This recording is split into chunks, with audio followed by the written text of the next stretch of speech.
What's going on, everybody? Welcome to an all-new episode of Scene Snob Interviews. My special guests today are Vincent and James Coleman, the Coleman brothers, the guys behind the Halloween Inferno short films that have been coming out since the 2018 Halloween movie, and they follow the track of that. So Halloween Kills, of course, is the official sequel, but Halloween Inferno is a really cool follow-up as well. We will be having a review going on later this week. But I'm very excited to have James and Vincent here, and we're going to get into it. We're going to talk about the movie, and we're going to talk about more. So stay tuned, and here we go. Yeah. Hey, what's going on, buddy? How you doing? Good, man. How you doing? Good. Thank you, guys. I love the shirt. I love that poster. I was using it for the promos and such because that is an awesome poster. Yeah, it's by a guy named. Well, his Facebook name is 5 milligrams. I'm not sure what his real name is, but yeah, I mean, he does great artwork. So check him out on Instagram too. Sweet, definitely will do. All right. Let me get it situated. I already did the intro, so we're good there. So we'll go right into conversation. Let me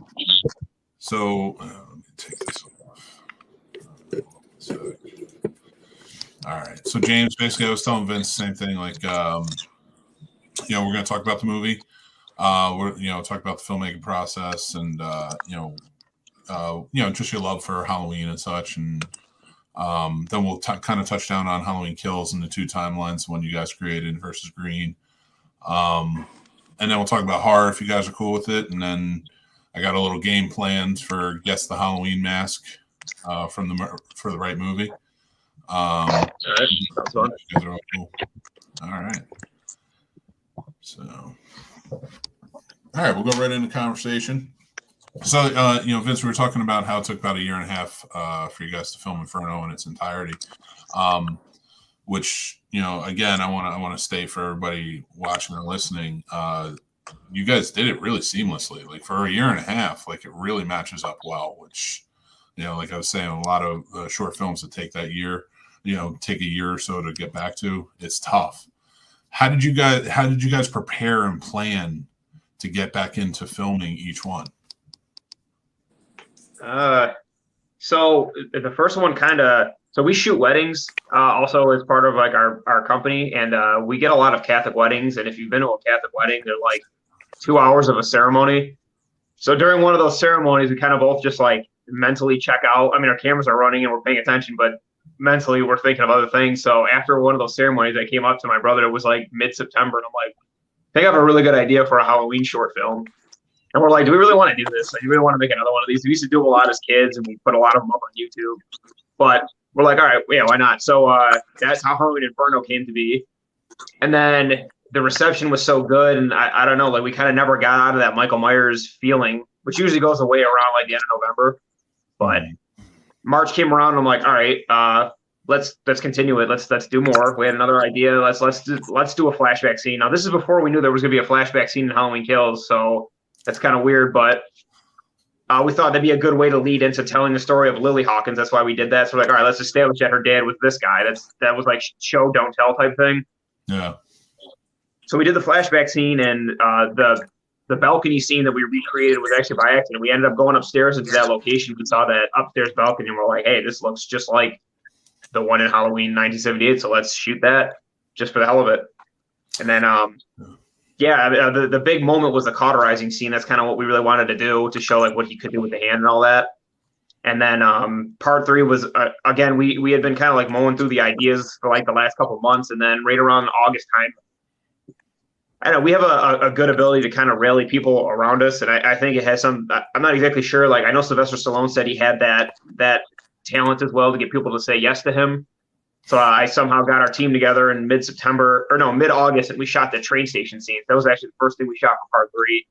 Oh, no. And then I don't know. I mean, the time came through, and it was maybe late September. We're like, all right, let's just push through and get this thing done. And we killed ourselves a few nights in a row. We tried doing an Indiegogo, didn't really raise much money for it. We're not the best at marketing by any means. Now we hired Morgan Silva, and she's been doing great. So that'll change hopefully. And then, just keeping things going. It's like Halloween is kind of second nature to us. It's something we really grew up on and really love. So we know exactly what not to do. And I think that's usually the hardest thing when writing a film or shooting a film is, does this idea suck? Or is this stupid? Or would the character do this? And then in that scenario with Michael Myers, we know exactly what Michael Myers wouldn't do and what we don't want to see or what kind of gives away the mystery. So we kind of just stuck to that principle and just kept moving it forward. And we wanted to keep that. We wanted to stay as true to the original character as possible. And what I mean is we didn't want to turn him into Jason Voorhees, which I'm starting to see might be happening with Halloween Kills, which I don't know yet how I feel about it. I haven't seen it yet. But that, like, yeah, I mean, Michael Myers is a slasher, but he's also a specter. He's a stalker, and he's like a spirit almost in a way. He's like this, you know, he's the ghost, or not a ghost, but you get what I mean. He's like very much like an enigma and an entity that kind of appears and goes and comes with a mystery. And now we see him kind of out there slaughtering 10 firefighters at once. It's like, I'm not really sure if this is him, but I can't say it doesn't look cool.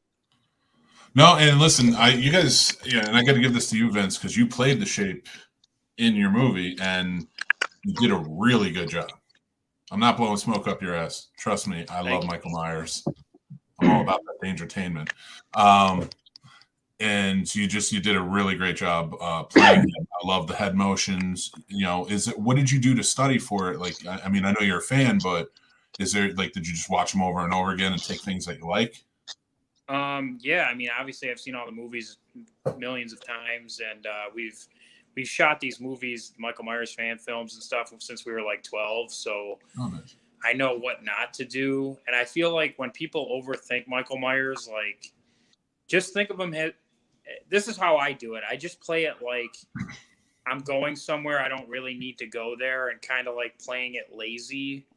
Like, I mean, that's the best way I could explain it. Like, don't overdo the head turns. Don't overdo the walking like a robot. Just walk like you don't really need to get where you're going. And I feel like that's really it. Nice. Okay. And one thing I like that you guys did, the 2018 film did it well, and you guys are a continuation on that. So I'm going to call you second timeline. Technically, like the 50th timeline, but yeah, you know what I mean. I'll call you the second timeline because I love what's been done here. In fact, I've been a big proponent, speaking out, saying, like, you should do this with Nightmare on Elm Street. You should do this with Jason. You know, pick where you want to kind of continue the timeline and go from there. You know, refresh it a little bit. I like that you took Sheriff Barker and made him the main character. I believe it's Isaac Thompson Jr. plays Sheriff Barker in your movie. Yep. And it was Omar Dorsey who played him, and they look so phenomenally close. As soon as I saw him, I'm like, oh wow! I mean, that looks like Barker. So that's actually kind of funny. That's actually one of the things when we first talked about it, which again was at a wedding we were shooting, and I said, because we've worked with Isaac for years. He's been in a lot of our stuff. Like, he was in he was in our first feature film, and he was like a high level mobster. And then we did a film called Squatters, and he was a paramedic in it. And I thought, do you notice that Isaac kind of looks just like this guy? And then, like, why don't we put him in the movie, because it'll look like super legit, and then it'll kind of get us that I don't know. I mean, at first we were like, maybe people actually think this is from the movie, and then it was cool to have someone that looked like him. I kind of did for a minute there. I'm like, that's how I learned their names, because I look back and I'm like, they didn't really get them, did they? I'm like, you know, because I couldn't see an actor like saying, all right, I'm on this path right now, and I'm also going to do this other timeline they're doing. But they look so similar. I was like, but I like that you followed him, because we didn't get to see him a lot in the 2018 version. Just come out and kind of talk to Will Patton's character. But we kind of felt like he was underused. Like, they brought him in. He had a cool cowboy hat. He's a very identifiable character, but he didn't really do anything. And I don't know if they're planning to do more with him, but I feel like our thought was, let's turn Halloween Inferno into like a manhunt type movie where we see like the ramifications of what Michael Myers has done, and the police are trying to track him down, and they're obviously having trouble with it. So we're like, yeah, like, we can mow down these police officers. It's basically like a manhunt movie, like almost like a Rambo in a way. Yeah, and one thing I really liked about that too is we didn't know anything about Halloween Kills up until maybe less than a year ago. And you guys are putting this out, and it's, you know, you're following a lot of the same themes of like the mob mentality, you know, to hunt down Michael Myers and just like the chaotic nature of it. I really like that because it makes it feel more real. It doesn't, if that makes sense. Like when I was watching, I was like, yeah, this does feel real. Like it feels like it would go this route. And I like that we're not following Laurie in your film. You know, completely understandably. I mean, Jamie Lee Curtis probably wasn't available at the time, but you know, There's a lot of our pay grade. Yeah. I was like, that's the thing I liked about the 2018 version. Is like Michael Myers isn't after her; he just wants to kill. Yeah, that's actually something I've always said is Michael Myers can exist without Laurie Strode, but Laurie Strode can't exist without Michael Myers. And I'm not going to lie to you. I am sick to death of seeing her. And a lot of the lines that I'm seeing from the trailers are pretty cringy. Yeah, I mean, and I get it. I mean, I'm willing to like open up personally with the movie and say, I'm here to see where you guys take it. But I do get that. Like I said, I like how you guys, you know, just follow the police department. More or less, and the hunt for Michael Myers, you've put the focus back on him, and I really enjoyed him weaving in and out of all of these different situations, like going into the houses and the murders he's doing along the way. Like he can't even help himself to stop killing and go hide, you know. Yeah. You know, so The gore was really well done. We kind of feel like we take Michael Myers as like say he's a Grand Theft Auto character that's just like screwing around. Like I know that kind of inspired us because I mean he's really doing nothing. Like he has no purpose but to kill, and then these characters are just wrapped around that, you know. Mm-hmm. Yeah, and that exactly, that's where every sequel has gone wrong because the whole sister element is terrible.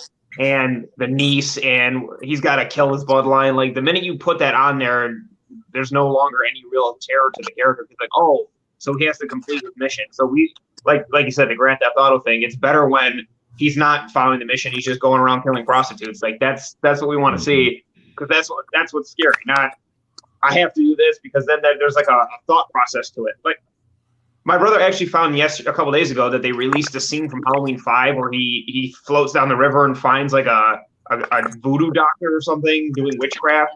Yeah. And like I watched it and Michael Myers is stumbling around and grabbing on tree branches and it's like it's so human and so ridiculous that it takes away everything from the character. Because then you imagine him without the mask on doing, then you're like, yeah, this is just some dumb guy floating around the river. And then you put the mask on him, which makes it even more absurd. And you're like, I don't know what's going on here. Like, why? Who thought that this was okay? And who? I don't know. Yeah, but I say this. I agree. You know, I agree. Yeah. I mean, you know, every once in a while, I love 3. And sometimes at Halloween time, I'll watch 4, but that's generally where I kind of stop it. You know, I do have a Halloween 6 poster, but that's for completely different reasons. Those are all. You know what's actually funny that I've noticed is all of the good Halloween films are the same movie. Halloween 1, he escapes the mental asylum, goes home and kills. Halloween 4, he escapes the ambulance, goes home and starts killing. Halloween 2018, he escapes the asylum, goes home and starts killing. It's like just follow, like they did that with 21 and 22 Jump Street. They were funny about it that just do the exact same thing because it worked. Mm-hmm. And with Halloween, like, don't try to explain Michael Myers because it doesn't come off interesting. You know what's kind of crazy is they're releasing behind the scenes stills and like images from the movie, and there's one where Michael Myers is sitting in Judith's chair. Did you see that one? No, really? Yeah, he's looking in the mirror where Judith was killed, and it's crazy because we had an idea that Michael Myers goes back to the sanitarium the asylum where he was, assuming that it was closed down at this point, which it wasn't. And we were like, yeah, what if he's walking around the halls and he's having like visions of him as a kid? And then we thought, well, Michael Myers really isn't nostalgic like that. But then we see in this movie they're doing that too, and it's like, damn, like maybe we should have done that. Yeah, it'd be an interesting, you know, because when you go back to like the Rob Zombie movies, the backstory, I didn't mind the backstory, but it also took away from the, you know, actual who Michael Myers was for me. So by the time we got to the remake portion, I was like, kind of, you know, I kind of don't care. There's no mystery. And I've always said this, and people like what they like, but you can't take a character's origin and what they are and change it and call it the same thing. Like, you can't make Batman a poor guy who wears a pink bunny suit and still call him Batman because that's not Batman anymore. I mean, a lot of people say this, like with the Zack Snyder version, like Batman's one rule is not to kill, and then he's killing everybody in that movie. So it's kind of like, I don't know if this really works, but when you make Michael Myers an androgynous little boy that wears Metallica shirts and says F you to his principal, it's like, I don't find any fear in this kid anymore. Like, I get why he's a killer. Like, I'd be a killer too. Like, Yeah. of course he's a killer. Like, everyone was a dick to the kid. His parents are terrible. His mom's a prostitute. His stepdad's abusive. Like, well, I mean, yeah, he's a killer. Why wouldn't he be a killer? I think most of us would be a killer. Yeah, and that's great points too. And so let me kind of get into it with you about horror films. You guys have been doing this a while. I've seen. I haven't watched your shorts. I'm very excited to because I really enjoyed Inferno. But yeah, you guys have been doing this since you're real young. Where do you want to take it next? Like going into filmmaking with horror, do you want to create some more of your own characters like you did in previous shorts, or where do you want to go now? Vince. Actually, that's a good question. The feature film we've been working on, the Burned Over District, that's kind of taken a lot of inspiration from the new like A24 movies like Hereditary, Midsummer. We love the classics too, like Pet Sematary and stuff like that. So we tried to kind of like combine all those ideas together, and that's where our newest feature is going. It's kind of completely separated from like the slasher genre, but yeah. It's separated, but it has its influences without a doubt. I think the best way to say it is like over the years. So when we were kids, obviously, Jason and Freddy and Michael Myers are the coolest things ever. But as you get older and you start to really understand film more, you kind of become a snob. And I'm sure you as a film lover you're a scene snob. So like as it goes on, you're like, oh, so now we're becoming to a point where we're trying to make movies for pretentious people, and maybe we're becoming a little pretentious on our own. But we want to incorporate those like really, that slow, brooding, I guess like psychological horror and then physical horror and gore. And we kind of put it all into one movie. And it's the kind of movie that will really like subvert your expectations because it starts one way, then it goes another way, and then it goes another way, and then it goes a completely other way. And it's going to be one of those things where you're like, I don't really see where any of this is coming from, but I like it. It's kind of like, it's like a slow burn horror, like ghost story movie. Then it's a cult movie. Then it's a revenge movie. And then it's like a, what's the word I want to say? Like a cosmic horror movie out of nowhere. So it's literally like, let's just take every insane idea we have and throw it at this movie. And that's kind of what we did. And it's very gory. I'll tell you that. There's a lot of, there's a lot of crazy kills in it. Well, I hope you guys think of us to do another interview when you guys have it out. I would love to talk about it some more. It sounds amazing.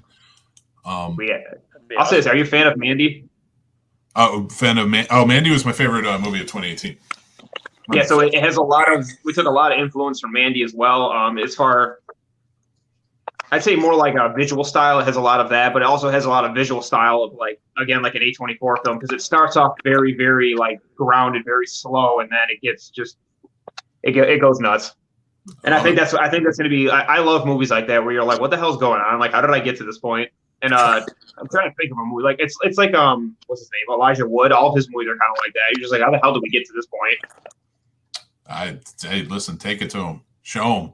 Let him put it out there and distribute it for you because that sounds awesome. And I like where horror has kind of been going, like the Mandys, the Color of Space, Elijah Wood's company doing it. Like, it ramps up real hardcore. And I'm not usually a fan of gore, but I'm not a fan of gore porn.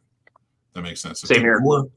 If the gore makes sense in the story, like Mandy, I'm in. That's fine with me. I don't care. Like that's, the ultra violence, that completely makes sense in a movie like that. Something like, Saw, it's like, which I'll still watch from time to time. I'm not against them or anything, but it's like, there's no real story here. That's kind of what I need. I definitely think it gets gratuitous. It's actually, you just made me think of something. We were adamant when we did Inferno not to do Myers porn, and what we mean by that is a lot of fan films you see and a lot of the sequels you see, and I'm saying this Halloween Kills looks like it is called Myers porn, where all you see is Michael Myers and every shot, everything he does, and he's killing everybody, and it's like overstimulating. And we try to bring Michael Myers back to like a mystery where you don't see where he's coming from and everything like that. But Yeah, that's what we call Myers porn. It's just an overusage of Michael Myers in the movies. Instead of keeping the monster in the shadows, you just kind of throw him out there and let him go nuts. Yeah, I completely agree about that. When movies are too gory, it almost starts to go into like the B horror genre, and we try to really stay away from that. We just we showed it when it was necessary. I think we did a good job on that part. Like, there's even ways you can film like gore and stuff in movies that can make it look cheaper, and it really helps that Mike Del Rosa, the special effects artist in this movie, is he really knows how to shoot his effects so they don't look cheesy. So we didn't want to go into that territory. But. Well, you know, for something like this, and you're coming in, you're preparing for it, you're going to do a Michael Myers film. I love that, first of all, that, you know, it's in the Myers porn. I do like that a lot, like, because they did it so much in all of these sequels, and he was so, you know, watching the first Halloween again in theaters past few years, I'll go and watch it, and just to see him pop up in new places in the background. It's like he's barely in that movie, but he's actually in it throughout the entire thing. But you have to look for him. You guys did that really well, like, because you did have a good amount of violence, of course, too, and gore to it, but it wasn't all the time. It wasn't nonstop in your face. Like, there was the stalking, and it led up very nicely. You guys paced this really well. Like, I got to give you a lot of credit for that, and that's a really good trait of good filmmaking. So, definitely be proud of yourselves for that one, for sure.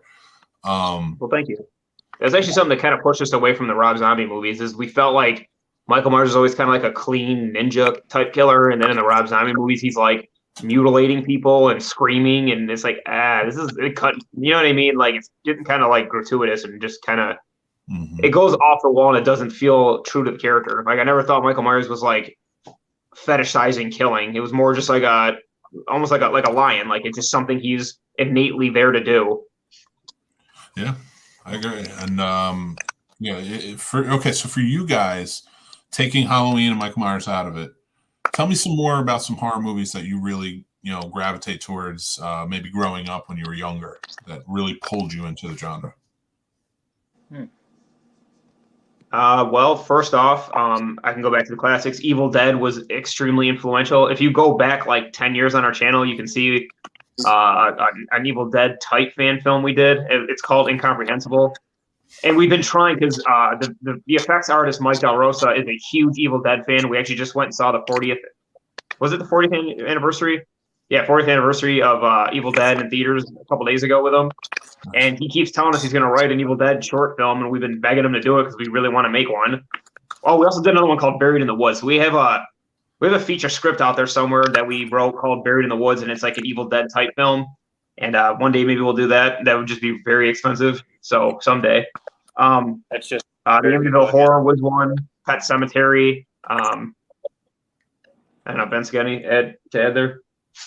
Oh yeah, all the John Carpenter movies. You know, the Thing. That's a big one. Thank you. Yeah, Christine. I think at such a young age, we gravitated toward movies that looked like they were easy to do. And Halloween 1, you know, is just a guy in a mask and a jumpsuit. So we were always like, we can make that. And we like movies that are. We like all kinds of horror movies, but I mean, obviously, like the classics, Pet Cemetery, Halloween, Christine. We really like the John Carpenter. Like, we love John Carpenter's pacing. Like, Halloween 1 is like definitely the best paced film, but nowadays I don't think it really holds up because people get bored easily. But yeah, I mean, I can't really think unless of any you're others. True. I'm trying to think. I mean, like, more modern horror movies. I mean, I'm saying like more modern stuff. Like, we obviously love. I thought Hereditary was incredible. Have you seen The Dark and the Wicked? Yeah, actually, we had Michael Abbott Jr. on the show from that movie. He it is such a slow burn, but it's really well done. The creep factor. Oh, it was absolutely an incredible horror film. Like, those are the type of horror films I think like that's where horror is going, and I think it's really cool because I think our generation is now becoming like. They're kind of coming into their own as far as filmmakers. Like, you have like Robert Eggers and I just forgot the Hereditary's director, Ari Aster. And like, you see like people around they're older than us, but I'm saying like more so like the 80s, 90s generation is now getting into their like 30s and 40s. And I think that's an interesting thing because I think we're able to put out what we saw as kids and kind of what we've experienced growing up, and you see an interesting take on horror now. And everything A24 does, I think, is incredible too. Like we just watched The Black Coat's Daughter a couple months ago, which I thought was really cool too. Nice. I'm trying to think. It's weird on the spot. Have you seen the film Martyrs? Martyrs is a really That's really good one too. It is. I mean, that's we definitely. feel like. Hang on. We feel like you need to know all these movies and keep up with the modern horror films to keep up in this business, because you know, if you don't, you'll just be making something that was made in the 80s. You have to have like a horror movie IQ to get better ideas than the movies you just watched in 2019. You know what I mean? I feel like that's really important. Yeah, That's and we tried. I was going to say, so we're trying to avoid, like, there's one thing we hate more than anything. It's the overdone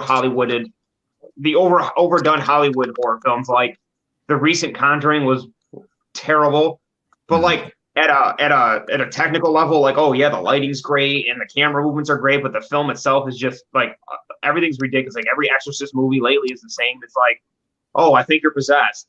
Oh, we can't stop it. Let's call a priest. He can't stop it. Oh, we finally saved him. Oh, he's still alive, though, and someone else now. It's like they all go to the same route, and it's like nothing new. You know exactly how it's going to end. And like the overdone lighting, there's no atmosphere whatsoever, and it just feels like a set the whole time. Like that's one thing I really can't stand, and I really hate how horror, at least mainstream horror, has kind of gone that way. Well, you know, it's funny you say that, because so true. Like a lot of the supernatural, I would say, do go that way, where especially when they're revisiting in sequels, like you said, The Exorcist and things like that. But then you go back to the slasher, you go back to like the Michael Myers, and it is like it's a reverse. It's almost, we want the basic when it comes to them. Like you said, like all the ones that did well were the ones where you escape mental hospital, goes on killing spree, you know, and that's what we all love. But yeah, like you watch The Exorcist, how many times can you redo that movie, you know? And they did it as a show and everything else. It's like I think the supernatural especially is something we can't handle being redone over and over and over again, if that makes sense. But slashers hold up. We love those characters, I think, more than we love the story.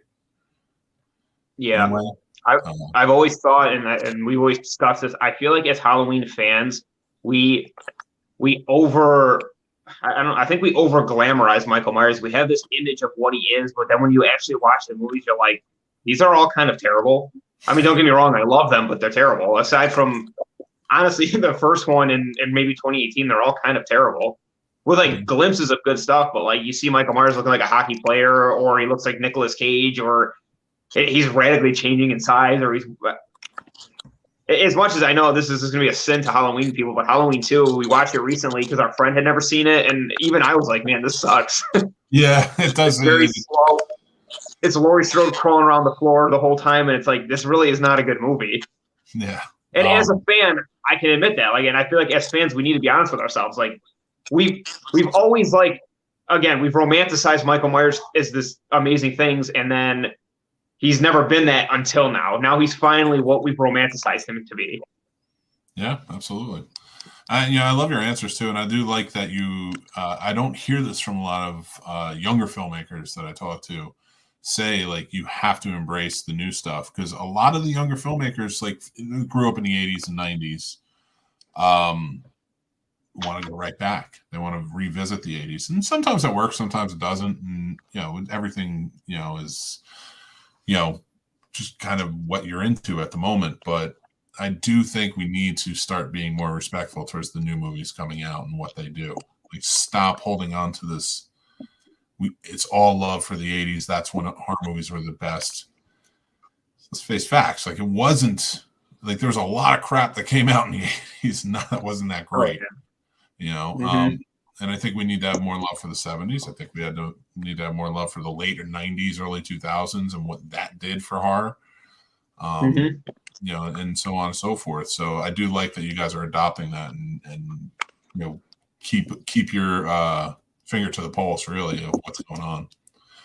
We actually grew up in the 2000s. We were 2000s kids. So, I mean, we were in like a really kind of bad era for horror, because that was like One Missed Call and Gothica and all these like, every single movie, like the bad guy was like this like glitchy edited kind of like Ghost or whatever. I don't know, whatever you would want to call it. And like, I don't know, there was a lot of bad ones. Like I remember there was like an internet. What was that movie with the internet demon? What the heck was that called? And I remember there was one called Fear.com. Yeah, I remember Fear.com. See, when I was a kid, it scared me, and now I watch it. I'm like, this sucks. Yeah. Oh yeah, the 2000s when they were like kind of getting away from like the CW vibe, which don't get me wrong, I'm not saying it's the best either, but when they were getting away from that type of look and feel, yeah, they didn't really have a direction to go until Paranormal Activity was like, let's do this, you know? Yeah. Well, I actually think a really great film from the early 2000s is The Ring. Oh yeah, absolutely. But I would say there were ones that like set that bar, and there were so many missing. You know, like the Fear.com. So like that was, those were all ones that were trying to reach that ring, and it just wasn't going to hit.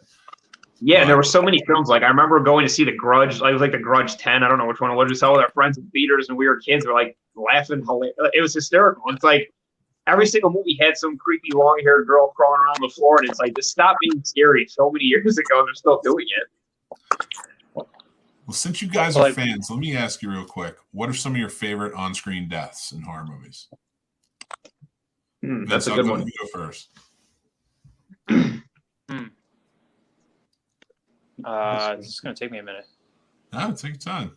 I of course always go back to Jason with the sleeping bag up against the tree.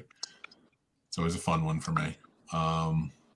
Yeah. Anything Freddy did, I thought was really well done filmmaking wise, especially when Craven was at the helm.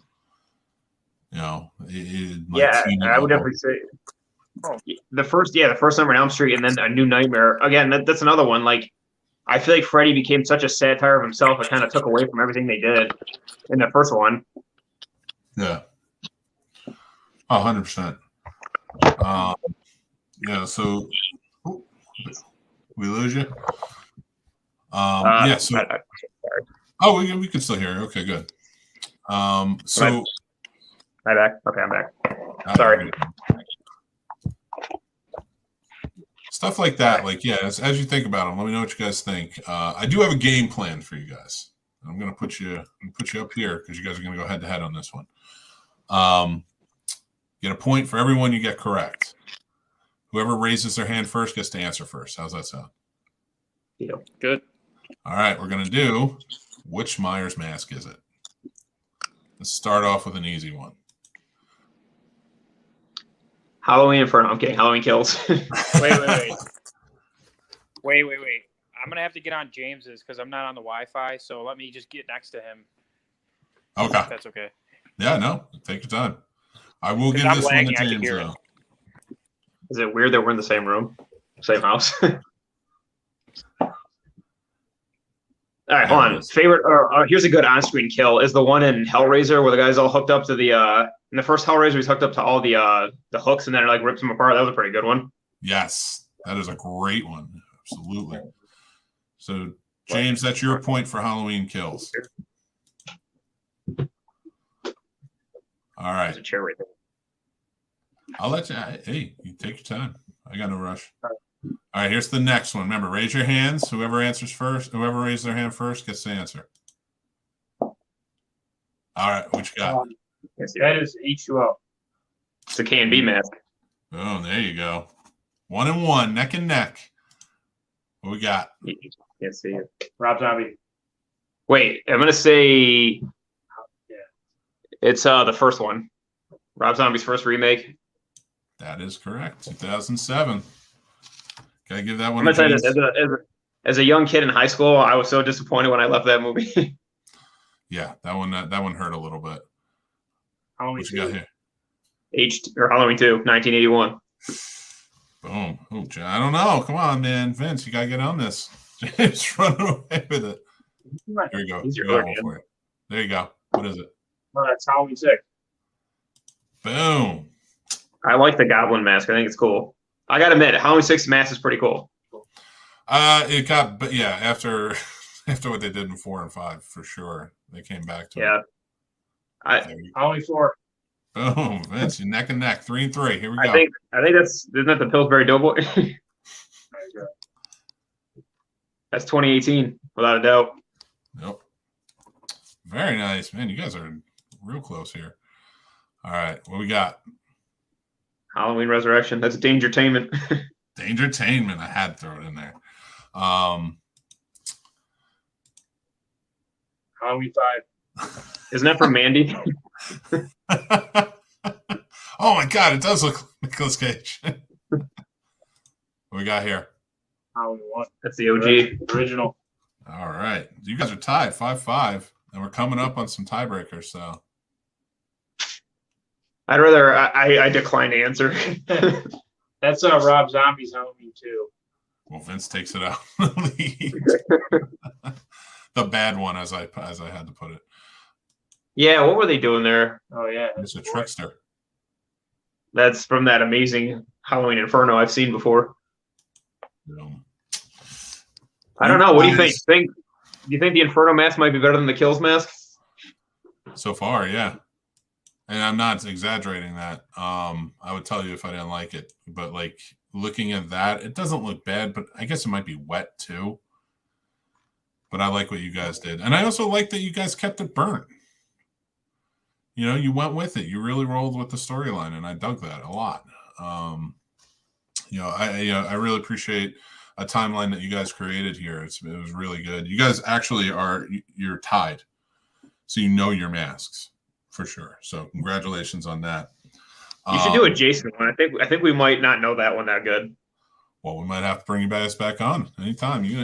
We always have a good time here. So anytime you want to be on, I do want to show this poster, and I want to say, it's available to check out now. Halloween Inferno. You have the shirt on there, James, and it's beautiful artwork. For sure. Listen, if you start selling those shirts, let me know. I'll buy one. But yeah, I want to thank you guys for being on today. I had a lot of fun. You guys know your horror, and I always appreciate that, talking to people. So is it for purchase, Halloween Inferno? Yep, you could buy it on our website. You can get the Blu-ray, and that's the Boogeyman cut, which is all 3 films put together. Nice. That's the one I watched. Yeah, I really enjoyed it. And I'm glad that I got to see everything right off the bat.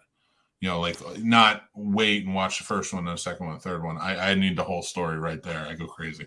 That's why these Halloween Kills and Ends, I'm like, stop pushing them back. I need the story.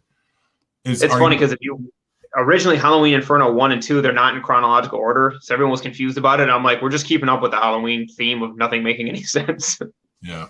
Well, I very much interested. Are you done with it? Or might there be a return? I know you're working on your feature now, so it's a little bit different. But could you see a return to Michael Myers in the future? Here's the truth. We always say no, but then when that October breeze blows ever so slightly, you just feel that Myers in your bones. I mean, look, we have an idea for Inferno 4, but I say this: we keep bashing these sequels because eventually it's just going to be, what is it? Michael Myers killing people more, and I don't know. Like, what else? What really can keep going? I guess we could say this: let's see where Halloween Kills takes it, because they said he ascends every time he kills, and if they get into the story a little deeper, I think that'll be the deciding factor. Yeah, he's going to go Super Saiyan. And is there another horror iconic character that you wouldn't mind maybe doing another short on? I know you said Evil Dead, but is there an iconic character you wouldn't mind taking the helm on? So this is actually something we wanted to do for Halloween, but I don't know if we're gonna have enough time. Is we actually have a treatment for a Christine short. Oh. So that's kind of in the cards right now. That's something that's gonna happen. Just maybe not for Halloween, but probably sometime soon. That's always been one of my favorites. And we know a really good car guy, so it might happen. Yeah, we actually already have the car picked out. I love it. Please do it. Please. But as far as an icon, I think Michael Myers is really our biggest one that we're really obsessed with. I mean, anybody else, probably not going to do a Hellraiser one because that would be an insane budget. But I think people would be shocked to hear we're not necessarily the biggest slasher fans, and I think it's because we latched on to Michael Myers so early on, and I mean, controversial opinion, Michael Myers is the ultimate slasher. He's the original and he's the best. And we say that because Michael Myers is the only one that is pure evil, if that makes sense. Jason has a reason, Leatherface has a reason, and Freddy Krueger is just kind of gross. Oh, wait.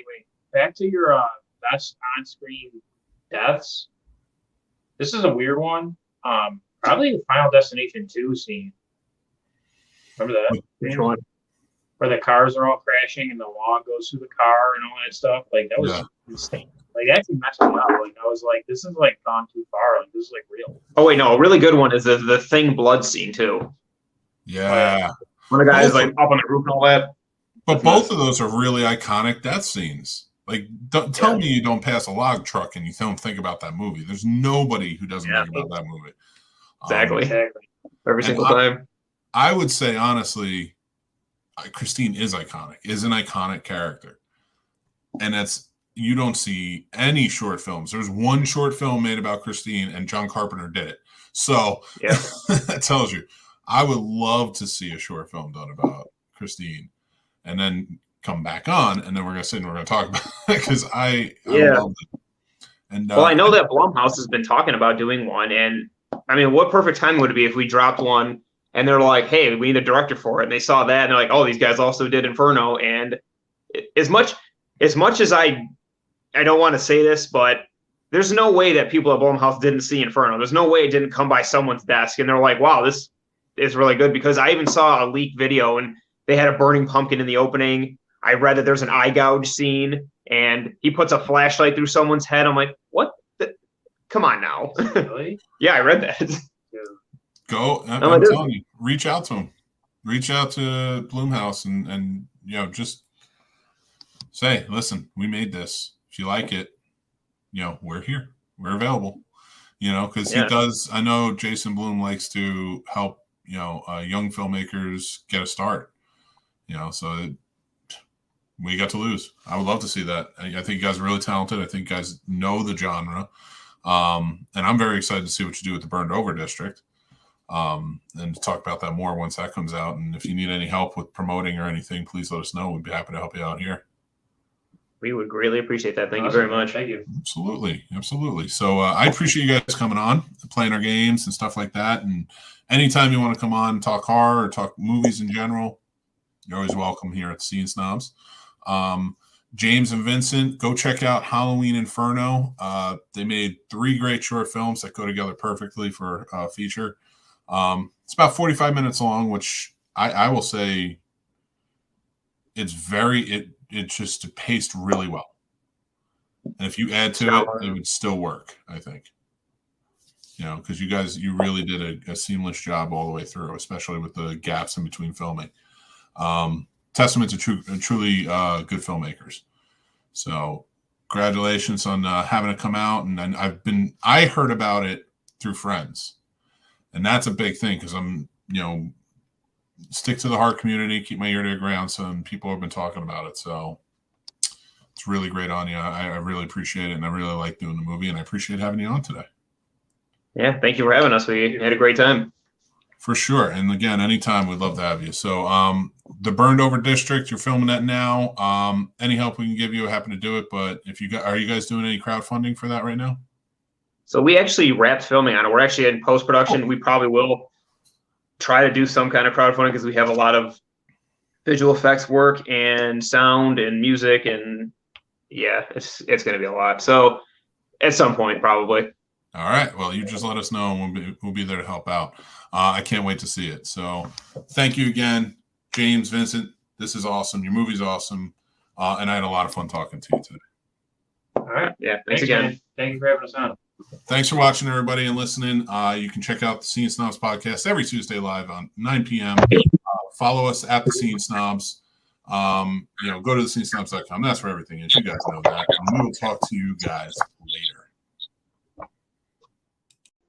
Thanks for watching, everybody. I'm Mick Manhattan, the Scene Snob, and you can check out the Scene Snobs podcast live every Tuesday at 9 p.m. Eastern, or you can check it out on any podcast platform or our YouTube channel anytime after that. Thank you to our Patreon supporters. Without you, this wouldn't be possible. If you guys want to join, check us out over on thescenesnobs.com. We have links for everything. The Scene Snobs merch store is open. You can check that out too. Links again on the site. Or like, follow, and subscribe on all of our social media. Again, head over to thescenesnobs.com. It's all there for you guys. Love you, and we'll talk to you guys soon.